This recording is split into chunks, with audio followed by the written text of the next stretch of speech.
अगर किसी की निंदा की तो वो दोष तुम में बहुतायत रूप से आ जाएगा। ये बात गांठ बांध लो। क्यों अपने को नष्ट करना चाहते हो? किसी की भी निंदा की, किसी भी बात की अहम बुद्धि करके, वही तुम्हें भ्रष्ट कर देगा। वही बहुत जोर की वृत्ति आपके अंदर दोष की आ जाएगी। इसलिए नो श्रणवन, किसी की भी निंदा कभी भी मत सुनो। तत्काल अंगुली कान में डाल। बहुत बड़ी हानि है इससे। ये 100 बार तो श्लोक आए होंगे ऐसे जिनमें वर्णन किया। नो श्रणवन, ये आप सत्संगी हैं, अपने ऊपर आप कृपा करें, कभी किसी की भी निंदा। अरे बहुत विचित्र बात है। निंदा की तो बात जाने दो, अगर भजन करते हो हल्का शब्द निकल जाएगा तो भजन में विक्षेप पड़ जाएगा। हल्का शब्द हो गया तो भजन में विक्षेप पड़ जाएगा। ये हम देखते हैं। शब्द में त्रुटि हो गई तो भजन में, फिर ये लोग जो बड़े बड़े अपराध करते हैं, भगवान जाने इनकी क्या गति होगी। कैसा इनका हृदय है कि ये मुस्कुरा रहे हैं अपराध करके। हल्का वचन निकल जाए जो सम्मान पूर्वक है लेकिन उनके यथायोग्य नहीं है, तो उसमें भजन में अंतर पड़ जाए। नो श्रणवन, एकदम आदेश कर रहे हैं, किसी की कहीं भी निंदा है जो कान में उंगली डालो। इसीलिए जीवन भर एक सूत्र रहा है, असंग। किसी से दोस्ती नहीं रही, क्योंकि जब अपनापन होगा तो खड़े होकर बात करेगा, एक की प्रशंसा करेगा, एक की निंदा करेगा। किसी से भी जरा सी प्रियता से बात कर तो फंस गए। सेवक जी महाराज बहुत सावधानी से कह रहे हैं, तब सुख हरिवंश गुण नाम रसना रटत, और बहुवचन अति दुखदानी। तभी सुख है जब हरिवंश के नाम और गुण को ये वाक इंद्री रटती रहे, ये रसेंद्री स्वाद लेती रहे, और कुछ बोले तो दुखदानी, निश्चित दुख में फंस जाओगे। नो श्रणवन, बिल्कुल ये नियम ले लेना चाहिए किसी की निंदा। और निंदा सुनने में मन बहुत राजी रहता है, अच्छा, और बहुत हर्षित होकर जैसे उसको राजपद मिलने जा रहा हो, ऐसे पूरे एकाग्रता। ऐसा ना वेदांत का सिद्धांत सुनेगा, ना भक्ति का सुनेगा, ना भगवान की महिमा। निंदा हो रही है तो खसक के और नजदीक पहुंच जाएगा। पुनः बोलो, हम सुना नहीं। और अच्छा ऐसा हुआ, और आगे क्या, पूरा रसास्वादन उसमें डूबे चले जा रहे हो। ये नहीं पता कि ये हमारे सारे पुण्य नष्ट करके नरक का रास्ता बन रहा है। नो श्रणवन नैव ग्रहणन, सुनाई पड़ गया तो स्वीकार ही नहीं करना कि वो दोषी है। नहीं नहीं, भगवान जिसको जैसे चला रहे चल रहे, पूरी सृष्टि उन्हीं के चलाए चल रही। यंत्रारूढ़ानी मम माया, नहीं नहीं, मुझे तो भगवान की दिव्य लीलाओं में जाना है। माया जनित लीलाओं के गुण दोष नहीं देखने, ना सुनना है और ना ग्रहण करना। ग्रहण करना होता है कि वास्तविक ऐसा ही है, हाँ वरे वो तो ऐसा। अब जिंदगी भर जब उसकी बात आएगी तो पहले वो दोष हो जाएगा। अच्छा, वो घृणास्पद भाव तुम्हें भगवत प्राप्ति कभी नहीं होने देगा। घोर पापी में, नीच में भी स्वाराध्य बुद्धिर मम, मेरे आराध्य राधा वल्लभ लाल विराजमान है, ये भाव रखना है। कह रहे सकल तनु भृताम क्वापि दोषम गुणम वा, जितने भी शरीरधारी हैं किसी के ना दोष सुनना है ना ग्रहण करना है। वृंदावनस्थ सत्वान्यखिल गुरुधिया सन्नमन दंड पातई, ऐसे भजन बचता है। ऊपर वाली पंक्ति से भजन बचता है। परदोष दर्शन, परदोष वर्णन, परदोष श्रवण और परदोष चिंतन, ये सर्वनाश कर देता है। सर्वनाश सच्ची मानिए। किसी का भी उपहास कभी मत करना, कभी निंदा मत करना, कभी निंदा मत सुनना। नहीं, 100% आप लिख लो, कुछ दिनों में वो आपके ऊपर हावी होगा। किसी के प्रति भी दोष बहुत बहुत बहुत देखा है, बहुत बार देखा है। इसलिए कभी किसी के दोष न सुने, कभी ऐसा ना, नहीं तो फंस जाएगा, फंस जाएगा। माया भगवती इतनी चतुर है कि जानने में नहीं आता कि मैं फंस रहा हूं, जानने में नहीं आता। और वृंदावन में तो कभी भूलकर किसी के प्रति दोष न करे, क्योंकि लाडली जी ने पसंद किया, उसको रखा है, तो फिर हमें दोष करने की क्या सामर्थ्य है। जब लाडली जो मुझ जैसे नीच को वृंदावन में रखे हैं, तो उसको वृंदावन में रखे, तो हमारा अधिकार कैसे जब हम अपने को देखते हैं तो हम बड़े अधिकारी थोड़ी है वृंदावन वास के। हम पर जब कृपा हुई तो उन पर भी कृपा हुई, तो जब उन पर कृपा होगी पूरी तो वो भी महात्मा बन जाएंगे, हम दोष दर्शन क्यों करें। तो वृंदावनस्थ सत्वान्यखिल गुरुधिया सन्नमन दंड पातई। अगर वृंदावन के किसी भी बासी पर दोष दर्शन हो जाए तो प्रणाम दंड पातई। वो जाने या न जाने दूर से प्रणाम कर, हे प्रभु मेरे से गलती हो गई, क्षमा करो प्रभु, मैं आपकी महिमा को नहीं जानता। ऐसा पक्का समझ लो, नहीं भजन क्षीण हो जाएगा, भजन नष्ट हो जाएगा। जो त्यक्ता शेषाभिमानो, सब अभिमान छोड़ करके निर्वधि परमा किंचन कृष्ण राधा, श्यामा श्याम की आराधना के लिए दैन्य भाव अत्यंत आवश्यक। किसी भी तरह का कोई अभिमान नहीं होना चाहिए। त्यक्त्वा शेषाभिमानो, कोई भी अभिमान शेष नहीं है, रूप का, जवानी का, इन शरीरों का अभिमान, यौवन, बाहुबल बहुत विचित्र है। कुछ भी हो जाए तो जीव का ऐसा गलत स्वभाव पड़ गया, वो अभिमान कर लेता है। अपने आप तो बहुत छोटे हैं। भगवान शंकर तांडव कर रहे थे तो दो तालियों से ऐसे बाणासुर ने ताल मिलाई, भगवान शिव प्रसन्न हो गए, कहा शास्त्र भाव, हजार भुजा वाला हो, महान बलशाली विक्रम भगवान शिव की कृपा।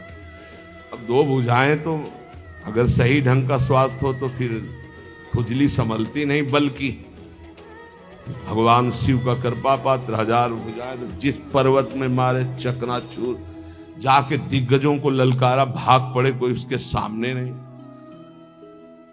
काफी समय विचरण करने के बाद भगवान शंकर के पास आयो, कहा जगत गुरु, आज दूसरी तरह से प्रणाम था। भगवान शंकर ज्ञान समुद्र, बोले गुरु खुजली हो रही भुजाओं में। बोले मतलब? बोले आओ, आप ही आओ, हमारे बल दिया है, हजार भुजा है, तो आपसे युद्ध करना चाहता हूं। मुस्कुरा दिए। भगवान ने कहा एक माली भी जिस पौधे को सजाता उसको उजाड़ता नहीं। तुम्हारी भुजाओं की खुजली मैं तो नहीं मिटाऊंगा, लेकिन मेरे समान बलशाली आकर मिटा देगा।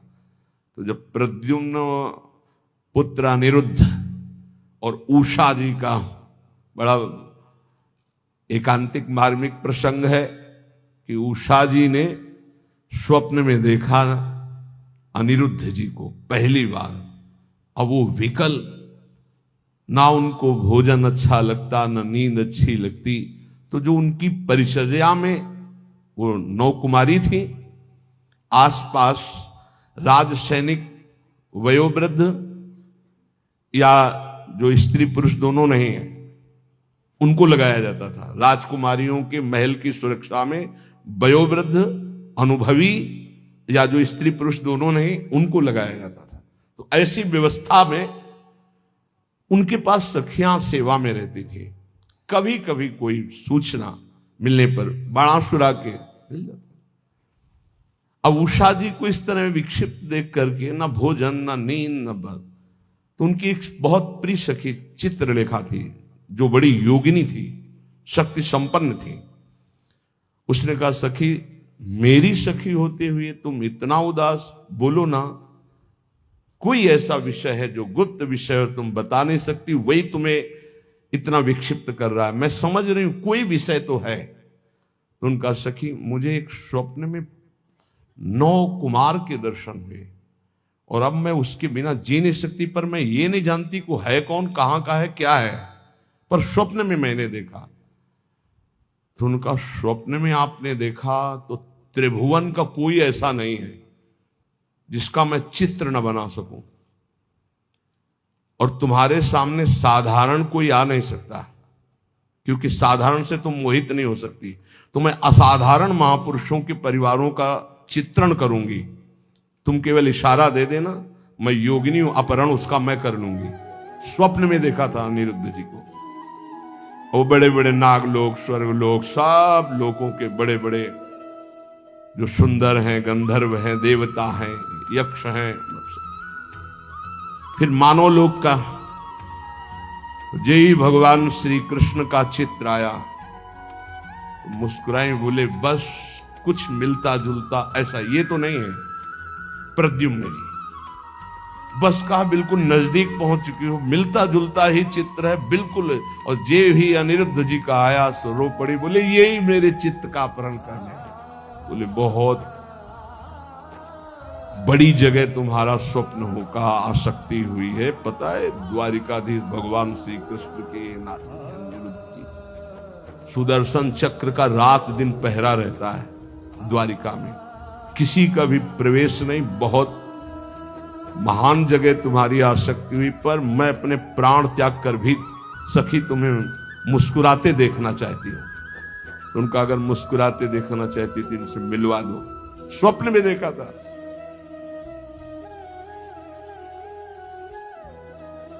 भगवान सुदर्शन चक्र से प्रार्थना की, वो योगिनी थी कि बिना भगवान श्री कृष्ण की इच्छा के अनिरुद्ध जी का उषा जी के स्वप्न में जाना असंभव है, वो संभव हुआ तो श्री कृष्ण इच्छा से।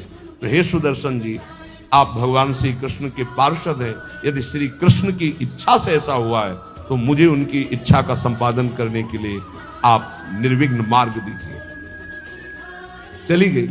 सुदर्शन जी ने बादले पहुंच पलंग से उठा लिया अनिरुद्ध जी को, योगिनी थी, महल में राके उषा जी ने देखा, जो मेरे स्वप्न का विषय थे वो साक्षात गले लग गई चित्रलेखा जी के, और कहा तुम धन्याति धन्य मुझे कर दिया। अनिरुद्ध जी की जब आंख खुली तो अपना महल नहीं, तो धैर्यपूर्वक समझाया कि मैं अपहरण करके लाई हूं, ऐसा ऐसा ऐसा। भगवान श्री कृष्ण के पुत्र कामदेव प्रद्युम्न जी और उनके पुत्र अनिरुद्ध जी, ये भगवान ही हैं। वासुदेव संकर्षण प्रद्युम्न अनिरुद्ध, जैसे राम लक्ष्मण भरत शत्रुघ्न, ऐसे ही वासुदेव संकर्षण प्रद्युम्न अनिरुद्ध, ये भगवान ही चार रूपों में, भगवत स्वरूप अनिरुद्ध जी। अब तो क्या हास्य विनोद, विविध प्रकार की क्रीड़ाएं। जो वयोवृद्ध संरक्षक थे, एक बार निकलते हुए उषा जी को देखा, बाणासुर को सूचना पहुंचाई कि आपकी बेटी के हाव भाव और प्रसन्नता को देखकर लगता है किसी पुरुष का संयोग हो चुका है, तो उनका सबकी गर्दनें उतार दी जाएंगी, बाहर से कौन पुरुष जा सकता है। तो बोले वचन देता हूं, इतनी भारी सुरक्षा है कि बाहर से वायु भी बिना अनुकूल हुए हमारे नहीं जा सकती। दैवी शक्तियों का पहरा है। बाणासुर की कुल माता थी जो पूरे नगर की रक्षा करती थी, पर योगिनी चित्रलेखा जी की इस चाल को कोई नहीं जान पाया था। बाणासुर ने कहा ऐसा क्यों, मेरी बेटी को कोई दूषित कर दे मुझ जैसे बलवान के होते हुए, अब उसको कौन रोक। सीधे जो ही गए सो पलंग पे उषा जी और अनिरुद्ध जी पासे खेल रहे थे और सखिया बेटे हास्य विनोद। जेवी अनिरुद्ध जी को देखो, उषा जी ने देखा, अनिरुद्ध जी तो सिंहवत, बंदी बनाने के लिए लाख कोशिश की, मार मार के सैनिकों को, भगवान के स्वरूप है अनिरुद्ध। आखिरकार महाबली बाणासुर अपनी शक्तियों का प्रयोग करके अनिरुद्ध जी को बंदी, देवर्षि नारद जी पहुंच गए द्वारिका। प्रभु खोज कर रहे थे अनिरुद्ध जी की, उषा जी के महल में बाणासुर ने बंदी बना लिया है। बलराम जी ने सुना, ये जानते हुए कि हमारा वंशज और उसको बंदी बना लिया, शोणितपुर को नष्ट कर दूंगा। अब बलराम जी द्वारिकाधीश, पूरा वैभव। सूचना मिली युद्ध की, तो इधर अपने चेला के साथ भगवान शंकर, बलराम जी के साथ द्वारिकाधीश, आमने सामने युद्ध प्रारंभ। भगवान शंकर पशुपतास्त्र तो नारायणास्त्र, दिव्यस्त्र, भगवान श्री कृष्ण ने इशारे से कहा कि आप ही का तो रचा हुआ सारा खेल अपने चेला की भुजाओं की खुजली मिटाने के लिए आपने ही तो हमें बुलावा दिया है। एक बाण मारा भगवान श्री कृष्ण ने जन्मणास्त्र, बाणासुर की भुजाओं को जब 4 रह गई सब काट दिया। भगवान श्री बस प्रभु बस। बोले प्रभु मैं तो आपकी ही आज्ञा का अनुमोदन कर रहा हूं। और आवेश में भरे हुए थे। इतने में उनकी कुल माता जो पूरे राष्ट्र की रक्षा करती थी, देवी शक्ति, वो दिगंबर होकर खड़ी हो गई। तो भगवान श्री कृष्ण, वहां ये लिखा हुआ है कि यदि अचानक किसी माता बहन के किसी अंग पर दृष्टि पड़ जाए तो दोबारा दृष्टि न जाए। अगर किसी दिगंबर माता बहन की शरीर की दृष्टि आप दोबारा की तो सारे सुकृत नष्ट हो जाएंगे। भगवान होते हुए भगवान श्री कृष्ण तत्काल नेत्र फेर लिए और वहीं युद्ध का समापन हुआ। भगवान शिव जी ने समझाया, फिर उषा और अनिरुद्ध जी का विवाह हुआ। ये अहम इतना पुष्ट है कि अपने गुरुदेव से कह रहे कि मेरी भुजाओं की खुजली मिटा दो, बाणासुर। यहां कह रहे त्यक्त्वा शेषाभिमानो निर्वधि परमा किंचन कृष्ण राधा। यदि आप अपने भजन को बढ़ाना चाहते हो तो नो श्रवण नई ग्रहणन, ना किसी की निंदा सुनो और ना स्वीकार करो कि ये दोषी है। सकल तनुभृताम क्वापि दोषम गुणम वा, पूरी सृष्टि के किसी भी जन के दोष या गुण स्वीकार मत करो। गोस्वामी तुलसीदास जी, अरे बहुत बड़े महापुरुष हैं। आज तक बचपन से लेकर के आज तक, वो एक बार आए थे भक्तमाली जी, उन्होंने कहा मुझे तो ऐसा लगता है कि आपके ब्लड में ही रामायण है, ब्लड में ही गोस्वामी तुलसीदास जी। हमका मान लीजिए ऐसा ही है, क्योंकि जहां जन्म हुआ वहां का वातावरण ही ऐसा था। डीएनए में ही तुलसीदास जी है। सच्ची मानिए, कोई प्रसंग नहीं जाएगा जो विनय पत्रिका और रामायण से उसका। तात सुनहु माया कृत गुण अरु दोष अनेक, गुण याउ भय न मानई, मानहि सो अविवेक। न गुण न दोष किसी के, सब में भगवत भाव। त्यक्त्या शेषाभिमानो, ये बहुत कठिन है अभिमान का त्याग करना। अभिमान का त्याग करके अकिंचन भाव से यदि राधा कृष्ण श्यामा श्याम की उपासना हो तो बोले प्रेमानंदाश्रु मुंचन, फिर प्रेम आनंद का प्रकाश हो जाएगा। प्रेमानंदाश्रु मुंचन, अश्रु मुंचन करते हुए, ये भक्ति का प्रसाद है।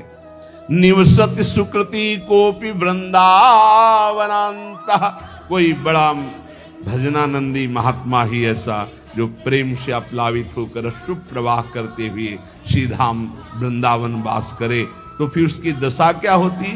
बोले क्रंदनार्त स्वरेण क्षितिषु, आकाश की तरफ देखता हा प्रियालाल और रो रहा है। परिलुंठन, भूमि में लौट रहा है रज में। सन्नमन, सबको नमस्कार कर रहा है, लताओं को, वृक्षों को, पशु पक्षियों को, जो सामने पड़ता है। नमन प्राण बंधुम, सबको देखता है मानो मेरी आत्मा है, मेरे प्रीतम है।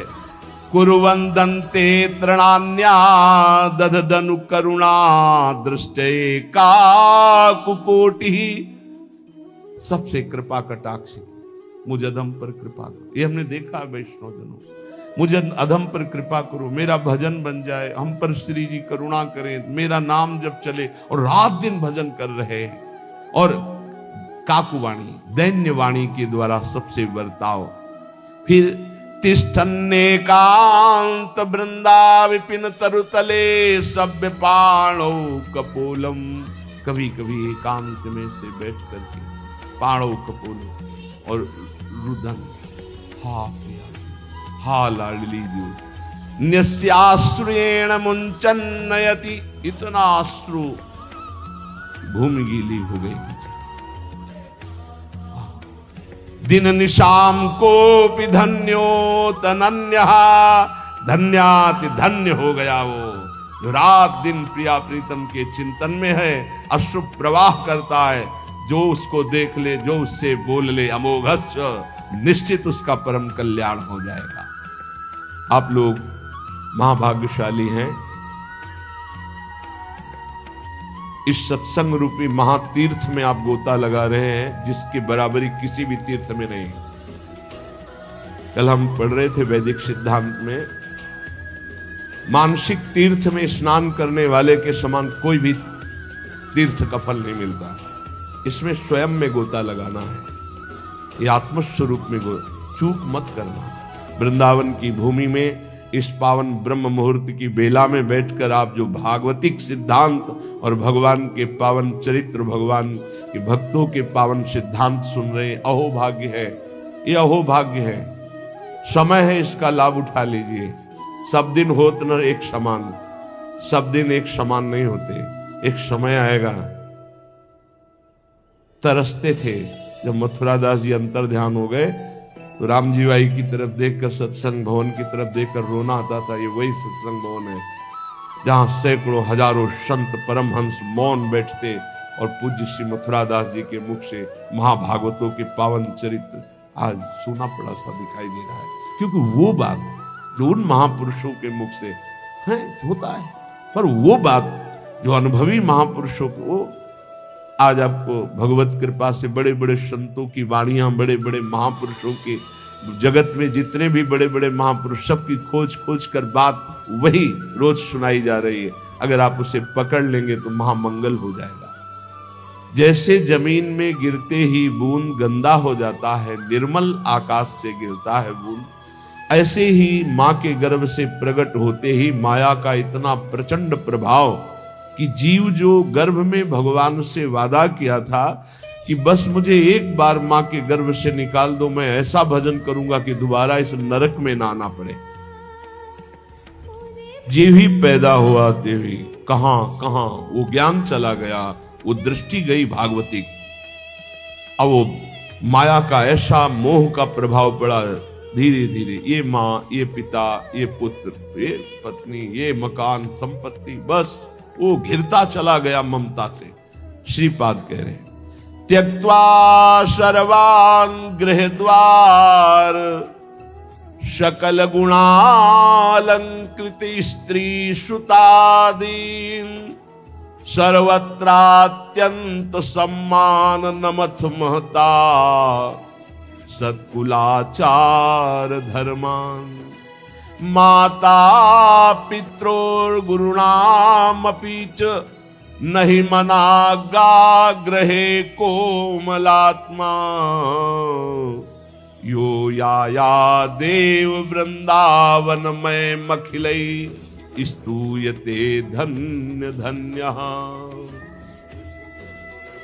बहुत बार छोड़ चुके हो माता पिता पुत्र पत्नी परिवार धन संपत्ति, और तुमको याद भी नहीं है कि इसी सृष्टि में तुम्हारे कोई और हैं। तुम्हारा नया जन्म हुआ, नया घर, नया मकान, नया सब, फिर मरोगे, फिर नया, फिर मरोगे, फिर नया। ये कब तक चलता रहे? नाना प्रकार की चिंताएं, नाना प्रकार के क्लेश, नाना प्रकार का संग्रह परिग्रह, फिर खाली हाथ यहाँ से वही पाप पुण्य कर्मों का बोझा लाद कर भटकते रहते हैं हम पूरी सृष्टि में, कभी ये योनि, कभी ये योनि। तो श्रीपाद कह रहे अगर मेरी बात समझ सको तो त्यक्त्वा सर्वान, इसके दो भाव है। एक है पूर्ण निवृत्ति मार्ग स्वीकार करो, और एक है उनमें रहते हुए राग का त्याग करो। राग का त्याग करते हुए घर गृहस्थी में रहने वाला भी सन्यासी ही है, और राग युक्त होकर विरक्त भेष में रहने वाला भी वो सन्यासी नहीं है। राग मुक्त ही सन्यास है। त्यागी किसे कहते? जो राग मुक्त है। तो त्यक्त्वा सर्वान् गृह द्वार सकल गुणालंकृत स्त्री सुतादि, इनका राग त्याग दो। दो प्रकार से होता है।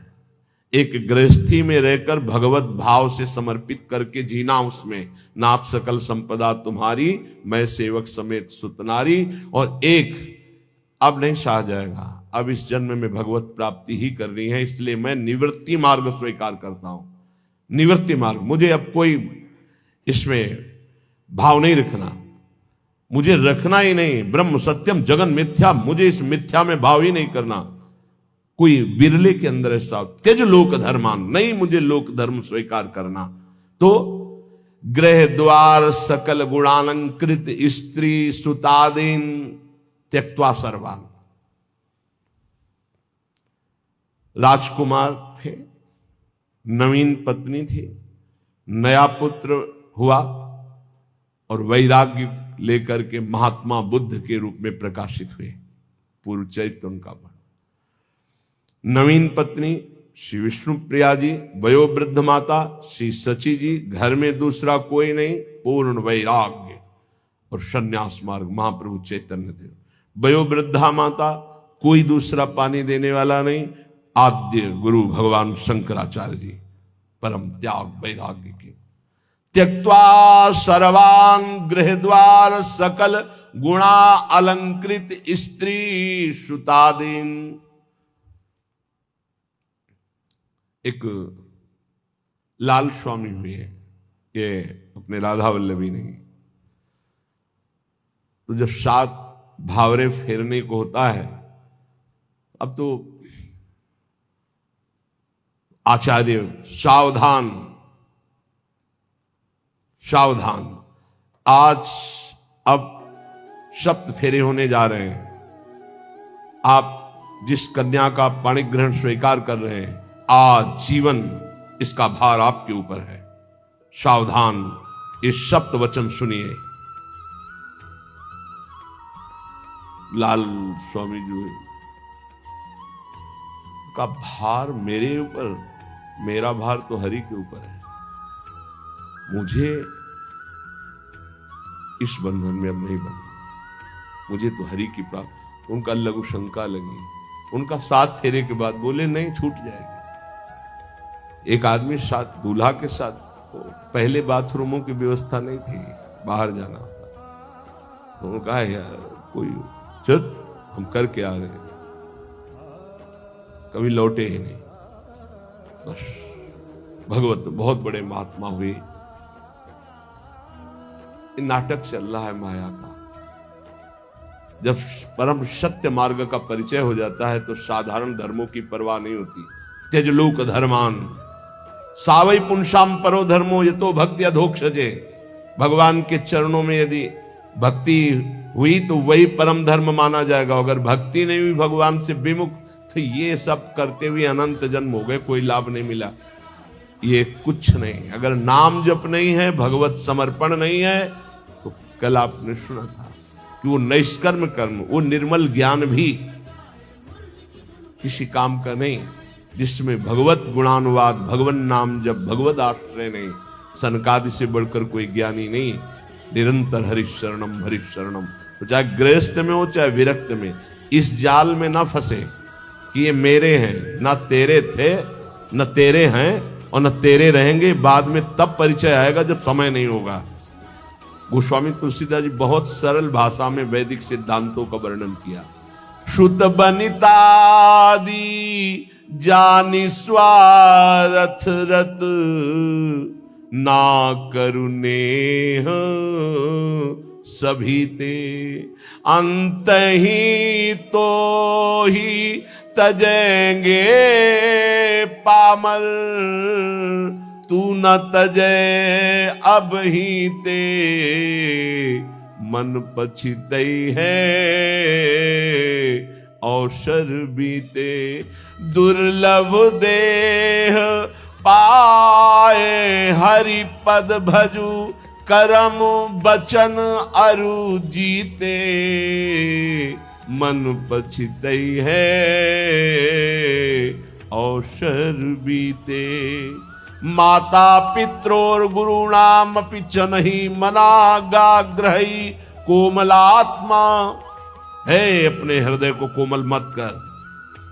मोह मदिरा का पान करके पूरे जीवन को नष्ट करा देने वाली ये माया अपने आकर्षण में बांधकर तुम्हारा मानव देह नष्ट कर देगी। मत करना कोमल हृदय, वज्र के समान कठोर हृदय कर ले।